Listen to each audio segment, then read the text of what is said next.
I fall King asleep. All right. So, how many autographs have you guys signed so far? 5? Not enough. Sut got it in about 50 in 2 minutes last night at Woody's event. Yeah, Woody's event. How many people were Woody's last night? Wasn't that fun? Wasn't that a good time? Over at Harry Sherry's. Did you I- play? We made a lot of money. I know people were throwing 20s around like crazy just to get pictures. I'm like, all right, we got some big buckets for charity. That was a nice event. It was fun. We'll just kind of go down the line with one question, and then we'll ask the audience, what do you like best about coming back to these? For me, honestly, it's seeing these type guys. Nothing against the fans. I love you guys, but I love seeing the veteran guys run the side, get dinners. You know, I got to hang out with Hayward and some of the boys after Rizzo's event the first night. Last night, went out with John Baker to dinner. Darren McDonald, some of the new guys. Tyler Chatwood joined us. C.J. Edwards. It was fun. Hayward was there. Just, you know, getting back with the boys and checking in, see how everybody's off-season's going, and, you know, catching up, telling stories. It's always fun. Yeah, for you too, it was kind of the bridge guy, because you got to play with some of these guys, and then you played with the guys that are here now. Well, unfortunately, I'm not as old as Sut, so. But I had to face those two guys on the end. And I do not. I think now working for ESPN, they pointed out my worst career numbers are off Ted Lilly. So let me say that I could never hit that breaking ball. I think. Well, wait a minute. Your career average was only 220. Hey. It would have been at least 250 for her, right? If it wasn't for Lily, I would have been at least 225. I got a question for everybody here. How many people here know that Mark Grace actually pitched in a game? Raise your hand. How many people know that? How many people don't know the story about Mark Grace pitching? Raise your hand. We got a few of them here. I got to tell this. I don't know, Sean, if you heard this. I think I heard it last night. I'm going to hear it again. I'm broadcasting for ESPN, and it was one of my first years, and 2001, I think it was. Yep. And Gracie comes into a ball game for Arizona. They're getting blown out. I don't know, 15-1 or something. And Gracie's out there in the mountain, and as he's warming up, he's doing that Mike Fetters thing. You remember Fetters? You know, he turns around and look like that, and it's funny. And then all of a sudden they throw it around, and he gets the ball back, and Gracie looks, I'm in the booth. And they shoot me in the booth, and Gracie goes, what do I do? And I look at the hitter down there, and I stand up, and I go, over there, and I go, fastball away. Fastball, Gracie, right? 75, but I don't know what it was. Fastball away, strike one. Look at him, I go, change up. And Gracie throws the change up, ground ball. We got it out. Next guy comes up, I look at him, I know him a little bit, I go, fastball in. Fastball in, he takes it for strike one. Change up away, a little pop up. We got 2 outs and nobody on. He's got some good control. He really did.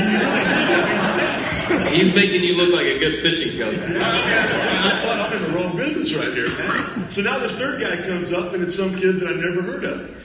And all of a sudden, I look at him, I look at Gracie, and I go, curveball. And you can see Gracie's lips, he goes, I don't have one.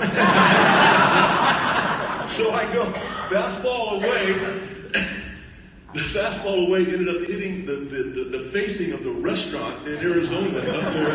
One of the longest home runs I've ever seen. 75, being that it's a career 225 hitter, 75 was right my bat speed. You know, I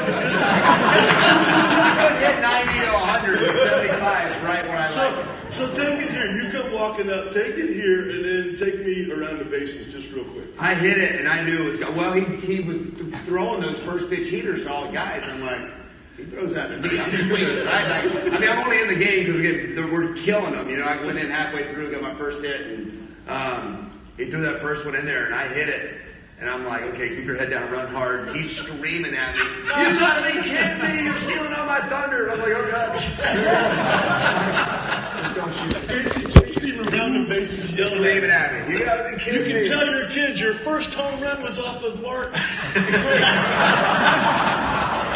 Anyway, sorry.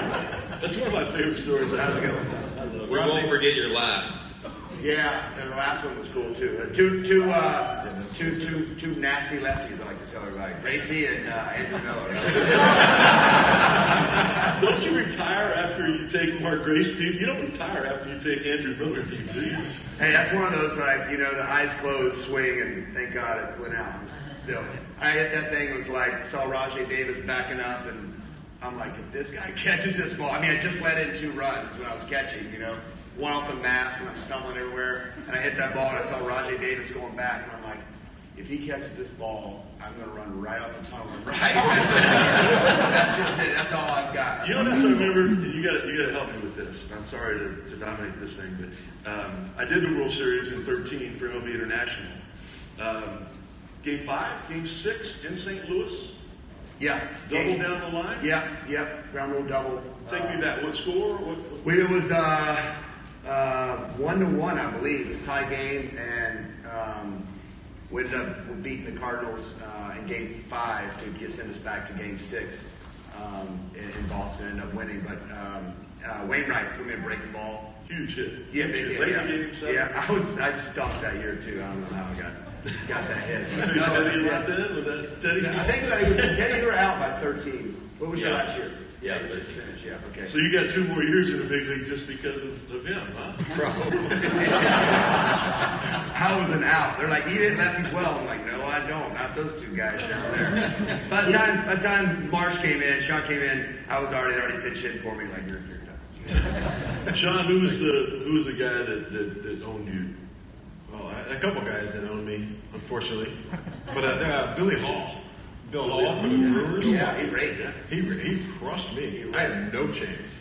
No chance against this guy. I think he batted about 850 on me, which is crazy. Yeah, dominated. So he hit a ball, I think it was like 8th inning. It was a close game. He smoked the ball in the right center field. He's a right-handed hitter. And he must have hit like 450 off of that, because every time I came in the 8th inning, there was a switch. And this guy was up there again. He was up there every time. So he hit a ball in right center, and it came back to me, hit a double. And I'm feeling the ball, and the ball's dented. I'm like, I'm going to do this dent. I'm just going to throw some curveballs in this dent. So the next guy got 3 curveballs in a row. I had no chance. I had no chance. So that guy, and then the pesky hitters like the David Eckstein, and those guys that foul balls off. When you're a reliever and you want to keep your pitch totals low so you have a chance to pitch some consecutive games or get out of the inning quickly, these guys that foul these balls off, 8, 9, 10. I mean, it's a nightmare for a pitcher. Runs your pitch count up. You store the next day. But those guys, Teddy, frustrate me. who owned you? Not me. I'd say early on it was Manny. I had a lot of trouble with Manny, and he was kind of my true introduction to the big leagues, because normally when as a pitcher, if we execute pitches, we're getting guys out, or worst case scenario, they'll get some weak hits and find a way to get hits off of them. But Manny was early on was just a different caliber player, where you could set him up perfectly and execute a pitch, and he would still find a way to get the barrel to it and drive it out of the ballpark. And I remember thinking, these guys might be too good, because I can't. I don't know any other way. And these guys are, some of these guys are hitting out of the ballpark. And then toward the end, Carlos Gonzalez, other Rockies. He owned me too, yeah. I think he hit. Yeah, he hit one like 800 feet off me. Y'all probably watched the game. Sorry about the ending of that one. He did not win. The Cubs. But he was going with a cycle. It was like the 10th. This thing worked. It was like the 10th inning, and he was the first. Lou was like, "You got the first hitter. You're done." Came in, tried to throw a fastball up and in first pitch, just to kind of like get him off the plate. He cheated for it, hit it in the upper deck to complete the cycle. Walk off home run. So that's a nightmare guy for me too, there, Teddy. They're swinging it good when you try to dust them one and they're going. Yeah, I'm trying to throw up and in, and he was all over it. Yeah, and at some point it becomes a mental thing too for the hitter. I mean, in his mind, he has no doubt that he's going to smash one, and when you're up there and you've already used every pitch you have, and he's hit them all out of the ballpark. I mean, you start to deal with a lot of doubt, and he's on the other end of it feeling pretty comfortable. We were in one of my favorite stories talking about guys that own guys. Andy Ashby, I was a young guy with the Dodgers, and Andy Ashby had been around for a long time. sinker slider guy, really good. And we're in a meeting in Colorado, and they're going around. We're going over every hitter, and we get to Todd Helton, and the pitching coach is like, "All right, Helton, what do you got, Dookie?" And Ash goes, "No, we're just gonna walk him." And so you held up for like, next guy. I'm just gonna walk him. Next guy. Not even gonna pitch to him. Like, you want to, and you're like, I'm just gonna put him on first. You gotta try to get the next guy. So he's gonna hit a ball a long ways. Rossi, who did you see really well? Not many guys, to be honest with you. One guy, you I'm could dead have serious. another bat. Just being honest, we're in the trust tree here, right? Yeah, Mark Graves. Well, the good players, these guys are like, man, this guy and that guy owned me. Pretty much the whole league owned me, but maybe one guy. But I always did well against guys I'd already caught. Like Aaron Haranga had success against. A guy, Zach Duke, who's still pitching. I kind of knew how they liked to pitch and just got me sold out to their style. But it was a big guessing game with me up there. I still think something's wrong with my eyes. Maybe it's a vision. I think you all, this gives you a really strong insight into what this guy is like as a teammate. People asked me last year what happened the first half of the year. We know the Cubs were under 500 at the break. They were missing this voice. I mean, forget about the bat, forget about the arm was going on. We know the pitching staff, the rotation did not do what they had done in the past. Again, preparation, I point here, but you also see the humor that comes around. And as we know with our jobs and everything, I mean, it can be a long year, it's a long season. You need that levity added every now and then. And then, you need the guy that literally is going to, he's going to jump your rear. I thought you made a great point last night with Dent when you talked about, we know what 100% going down the line looks like, and we know what 80% looks like. And if you go down the line at 80%, this guy's going to be waiting on you. And I think that's one thing. I heard Anthony Rizzo made a comment about some of the things they'd like to do different this year than they did last year. And I think that voice, that leadership might be coming from him from some things that he learned a couple of years ago. Well, I appreciate that, Sutton. I think you learn from great teammates that you have over the years and learn what winning and losing looks like. And, just at the end of, you kind of have a transition in your career, right? At first, you're just like, I want to be in the major leagues and stay and try to produce. And then you start to make some money and you're like, oh, wow, this is fun. And I want to start winning. And then you get to be on some winning teams and you realize what winning looks like. And you see non-winning effort. Yeah. And you just pointed out as a veteran guy. I don't think I did anything super special other than just do what any other veteran teammate should do, and that's try to have fun and hold guys accountable. I think you can ask these guys too that have been on winners. You once you hold your teammates accountable, it actually in turn holds you accountable. So now the pressure's on me when I played to make sure that I busted down the line and give my all and do my homework and all the while having some fun. Do you guys here know the Starling Castro story from a couple of years ago? No. We know Castro. He's an all-star. He could do some things. We also know he would check out from time to time, right? Okay? So we're working out. Everything's going good. I'm just getting to know this guy. We go over to the big field to go through rundowns and everything in spring training. We're over at Hoboken. We're doing all this. Well, this is one of the days where Starling wasn't 100% into what we were doing. And all of a sudden, Rossi takes his helmet off. He slams it down. He gets in Castro's face, and he goes, "Dad, you can't win like that." He's using some, he tells him, "If you're going to do that, get out of here. We don't even want you here." And I'm going like, wow. Nobody ever talked to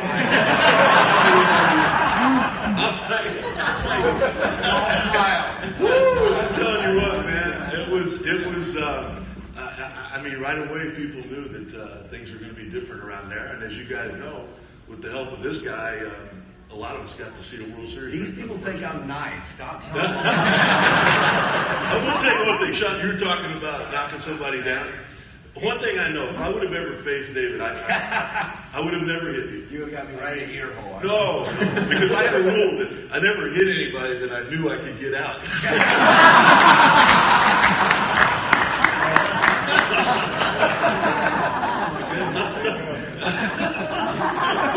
I want to actually ask a teammate story because I always ask guys I don't really know and they get a chance to play with. Like, who were your favorite? Give me some of your favorite teammates of all time. Guys that made an impression on you, made it fun. Who were those guys? Ryan Dipster, I know a lot of us got to play with. Dipster, one of my all-time favorites. Kind of actually helped me in my retirement year, because I saw him go through his last year and enjoying it and taking it all in. Who are those guys that made those impressions on you and that you're so glad you got to play with? I was lucky. I was able to play with Ted Lilly over here. He was one of my guys who I really looked up to. He taught me a little bit about. It means a lot. Yeah, It means a lot. for sure. Teddy told me that backdoor slider, and that was a game-changing pitch for me. You throw it a lot. You probably still could throw it out there 9 times out of 10 for a strike. So that was we call it the soft pitches, soft away. I was mostly a breaking ball pitcher, but watching Teddy pitch, the way he could slow the hitters down, and then you sneak, I only threw 90 miles an hour, but when you slow the hitters down, that 90 looks like maybe 92, 94, I don't know. I probably never faced a guy like myself, but it's pitching, yeah. And he was one of my guys that I really looked up to, and he said, a great example for me as a young player. The Dempster, of course, this guy is probably just like yourself, ultimate clubhouse guy, great leader, leads by example, works harder. He works as hard as anybody I've ever seen in the game. And then guys like D. Lee, he's a quieter guy, but led by example. This guy, and that kind of got my career started. I was able to just sit back and watch how they did and learn by example. And I was lucky to have guys like Teddy and those guys for sure. How about you, Teddy? Early on, I was really fortunate as a young player to get into the Yankees organization and come up with some of the guys that I learned a great deal from. Jeter on the offensive side, defensive side, position player side, watching him be about it. Again, not a guy that talked a lot, but never took a playoff type of guy. And I think he was, he had the ability to say one or two things to some of the younger guys, and he was a coach on the field. You told a great story about Roy Halladay last night. We had several beers. Do you remember telling the story? Yeah. Oh yeah. No, not with Sut. You didn't have any. We got into a couple, and then a couple more. Kind of goes that way when we're hanging out. So, Roy was just special. Our personalities were different in some ways, but I had a great deal of respect for him, as did everyone. One of the things I want to point out about Roy Halladay is when I got over there, Roy had earned the right to establish some say into how the rotation went. And he would, anytime there was a day off, he'd be looking at the calendar and trying to figure out how he could basically pitch against Boston and New York every start. He did this on a number of occasions, and he didn't care how many times in a row it was. And that level of thinking and trying to convince our coaching staff to let him pitch on 3 days rest against Boston again when they were just here, and whether he pitched well against them or he didn't, he was wired in a way that was extremely special. We think that kind of should be normal, but what happens is, guys also players tend to think about their statistics, and sometimes that gets in the way of really having a winning mindset. So I learned a lot from Roy on the pitching side, no doubt. And then coming over here, Mark. Probably a lot to do with the tough years that I had getting there. You should have told your breaking ball like you do your breaking ball like you do your fastball. So I never moved my glove, and the next thing you know, an ERA title, an All-Star game, and then I get traded over here in '84. So not only the physical part of it, knowing what being in shape was all about, but that tipping the pitches thing. You guys, we look for it all the time. There's a lot of things that go on that dictate the outcome of a ball game that a lot of people don't even know about. And I was one of those guys for a couple of years. You guys had some really great teams that got close to winning the World Series. What was it like as a former Cubs player, Cubs legend, to watch these guys win it last year? Yeah. What went through your minds? And I shared a little bit of it last night. when we won the division in '84 and we got to the playoffs for the first time in, I think it was 39 or 40 years, something like that. When we got back to Wrigley, as I was in the clubhouse, a guy came up to me and he basically threw me up against my locker. And with tears in his eyes, he said, "I'll never be able to thank you." Finally, our great fans can forget about 1969 and how we let him down. It was Ronnie Stanton. I didn't even know who he was. I didn't know. I knew I couldn't get away from him. He had me. But with tears in his eyes, Billy was there, Fergie was there, Billy was, Randy Hundley was there. They were all there to thank us for what we did. In spring training of 2017, I got the opportunity to do the same thing with David Ross, with Theo Epstein, with Kyle Hendricks. I got the opportunity to thank them for finishing the job that we all tried to. We did everything we could, but we kept coming up short. Thank goodness they did. Thank goodness they did. I thank you again.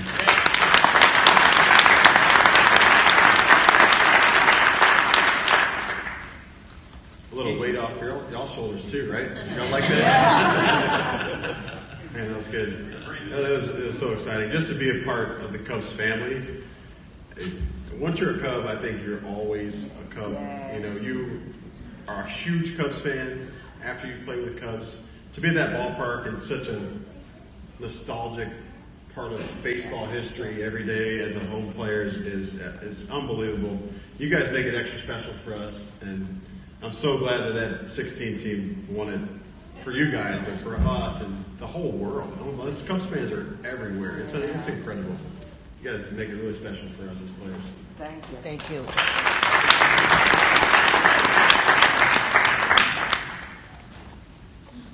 You guys want to ask some questions? Go to the microphones and we'll take some of your questions. Right here. Hey guys, hello? Testing? Okay. David, we were all watching Game 7 of the World Series, one of the most exciting games ever, and you were mic'd up a lot of it. Remember the Rizzo with the glass case of emotions, all this stuff, and you kind of were like the leader and all of that. But I want to know, once that home run was hit, and all of a sudden you got a tie game here, what was inside? What was going through your head? Not what you showed your teams, but what was going through your head? And then the ninth inning, when you saw that Chapman didn't have it anymore, and I think Kipnis almost missed one foul ball by looked like inches. What was going through your head, and what were you telling your teammates at the time? We don't have any kids in here, do we? There's a lot of Earmuffs. I know Sean talks way worse than that. Honest, dead, total truth here.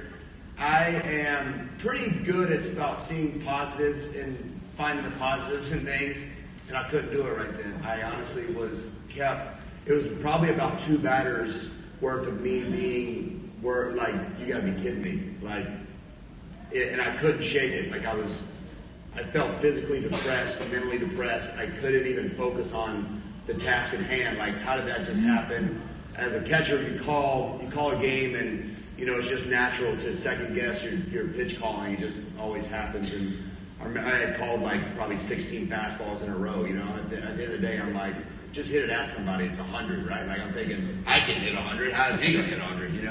I know, bad way to think, but so then you start second guessing your game calling. As many negative thoughts as you could possibly have, I was having them in those moments, and thank God for the rain delay and Jason Hayward and being the man he is and stepping up and grabbing those guys. Wasn't there a point where Riz looked at you in the dugout and he goes, "This is out of control. My heart's going like crazy," and you go, "It's only going to get worse." Yeah. Great veteran leadership, right?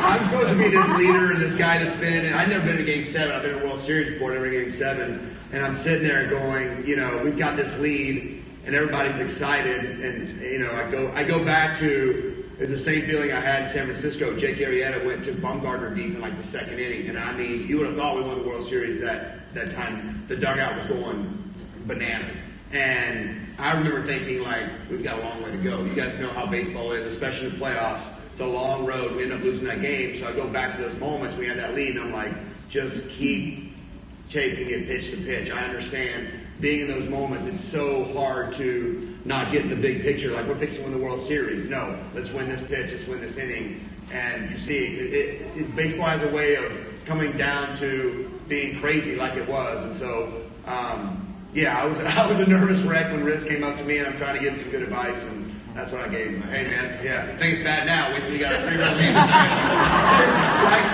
like the umpire's going to miss one pitch, and you're going to freak the heck out. You know, that was Rossi's way of saying get comfortable being uncomfortable. Yeah, that's it, man. Yeah, you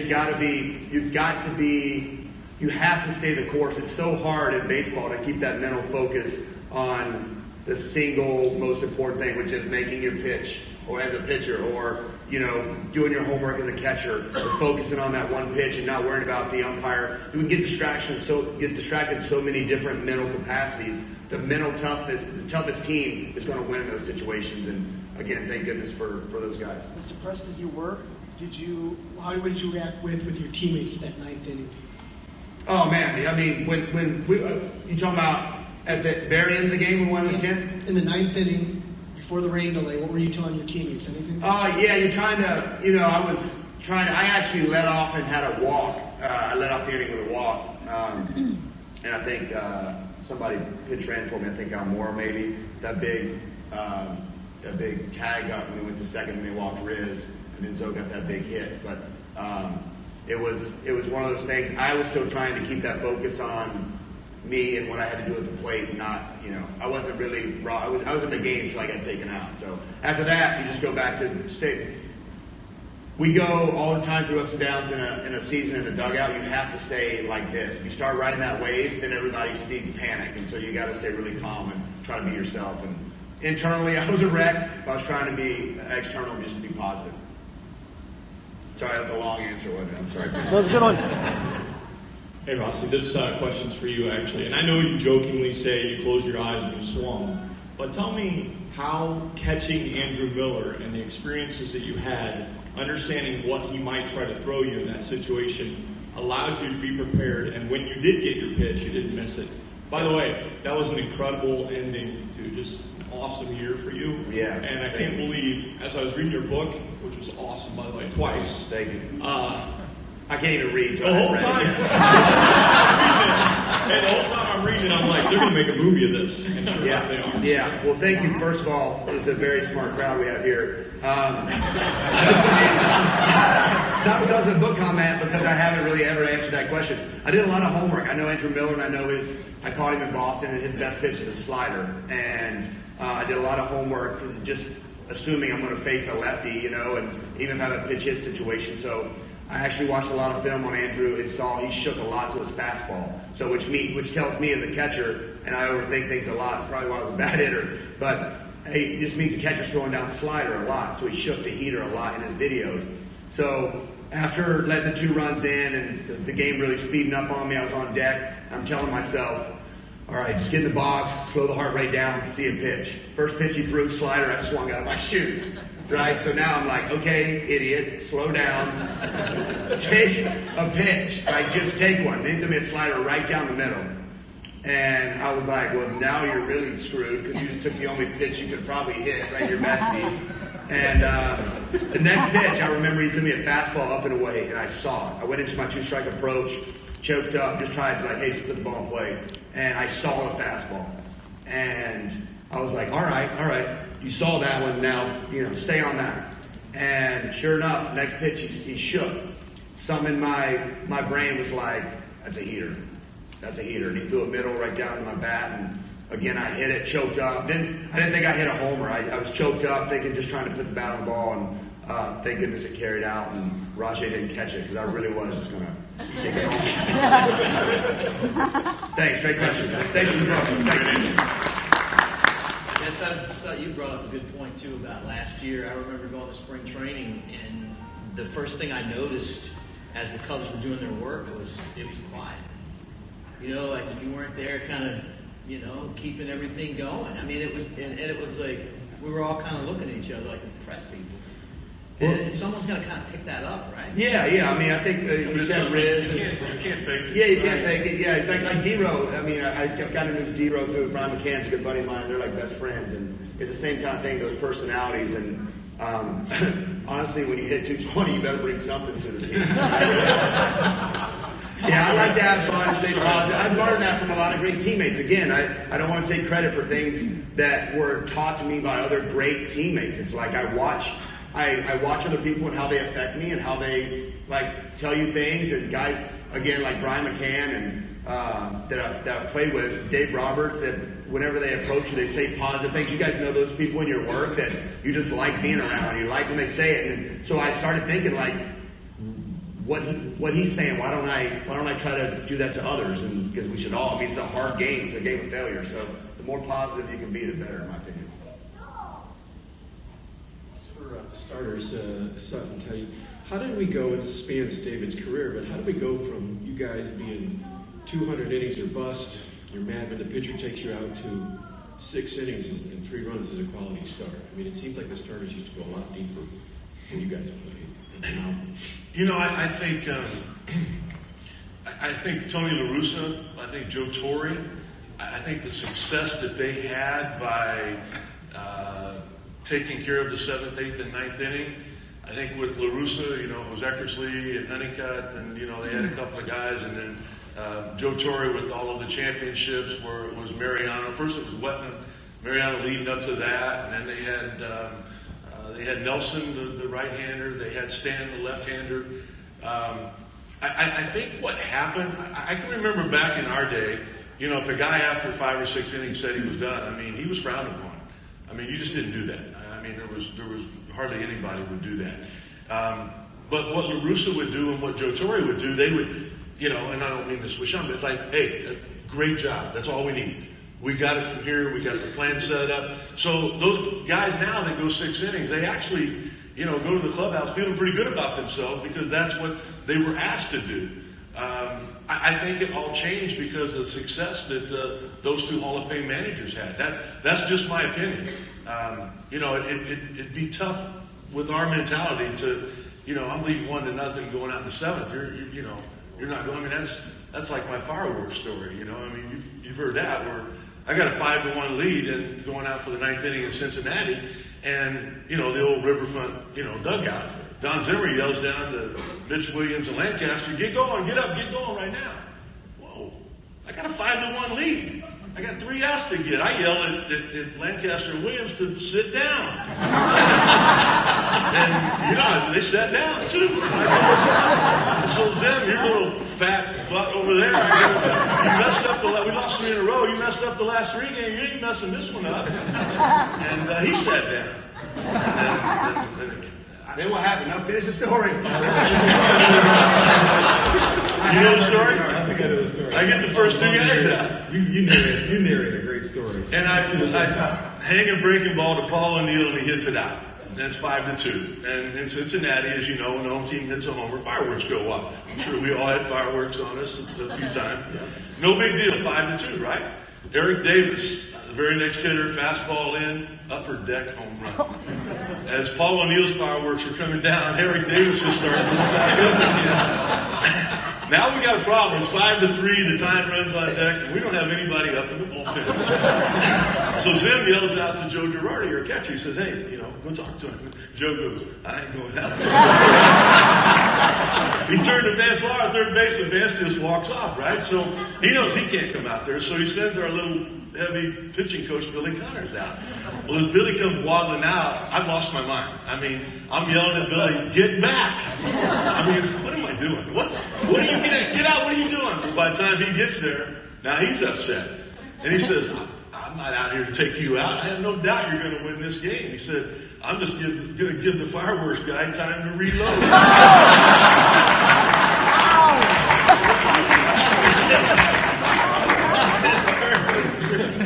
Yeah, I just want to say, I think real quick, that started the evolution of, you know, with Joe and Tony back in the day, and then now that, you know, matchups have overtaken the game. I, you know, certainly didn't want to come out like anyone,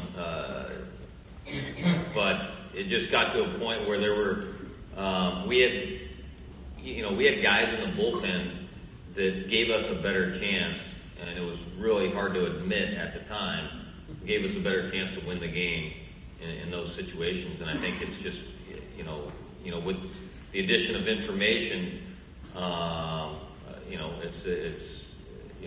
the game has become more specialized. All right, we got 5 minutes left, so we'll do you've been standing here and you, and that's probably about it. Yeah. Where's his microphone at? What happened to that? I got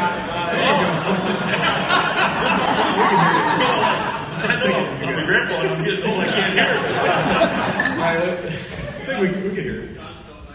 Yeah, I got it. I'm stealing the show. I had the pleasure of going to Randy Huntley's fantasy camp a few years back. And by the way, if anybody hasn't gone, if you're physically able, try to go.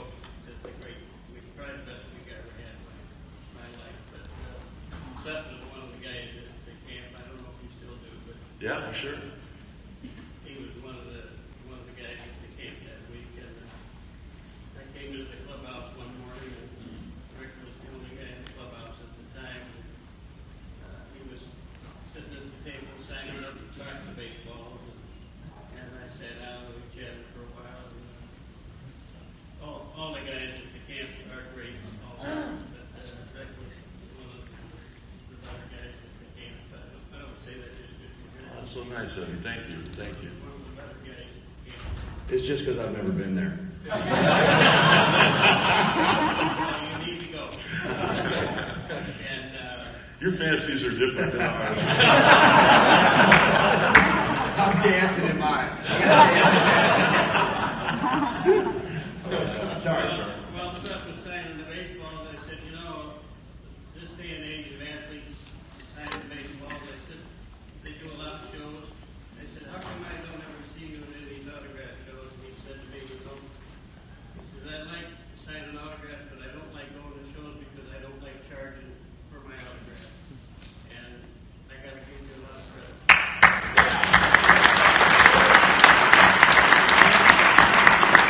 So, they're making a movie about you now, too?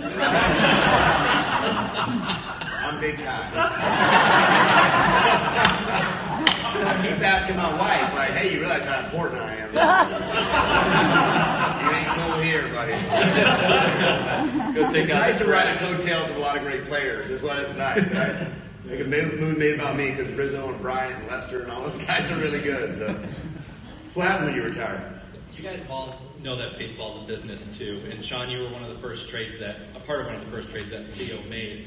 Kind of a two-part question. At the time, did you know kind of the direction which the team was going, and then for the rest of you guys, how hard is it to kind of just pick up where you're at and go to a different city to play, literally the next day or 48 hours? Yeah, we had kind of figured out that the team was going to go to like a rebuilding phase, and some of the older guys on the team were the pieces that could go out to bring in some of these studs that we have now, these awesome players. And I caught wind that there was a trade in the mix. It was between a couple teams, between I think Boston and Cincinnati, and I kind of lobbied to my agent and said, if I could stay in the NL Central, that'd be great. Stay in the National League, be able to pitch there. And the trade came and it happened. Myself, my family, pretty disappointed to leave here, of course. I think every player, when they don't get to come back to play here, is disappointed. But we, as players, we understand it's part of the business. And there was 3 players that came in for me. I went out, it was a kind of a blessing in disguise for me. I ended up running into a shoulder injury my second year there, and I was up and down ever since. But to be a player that goes out for some of the kids that came in, I still feel in my heart that I'm part of the team. I really helped these guys win. That's the icing on the cake for me that you guys, David Ross, and y'all see we were able to seal the deal. I traded for Travis Wood, and he was a big part. And he can hit. It's a hitting pitcher right there. And play left. Yeah. He owns that Ivy. I think he had a 240 career average.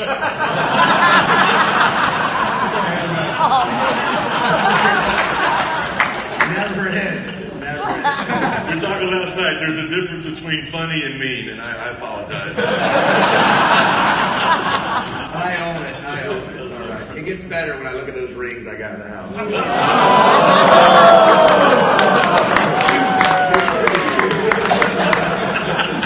Hey, I want to say something to that because Sean's wife's here, and my wife, and all of us. When you get traded, we're used to picking up and going in the minor leagues. You kind of get trained to, adjusting, but it's extremely hard when you have family, small children. They're packing up. My wife packed up many apartments, and whether me getting sent down or traded or released.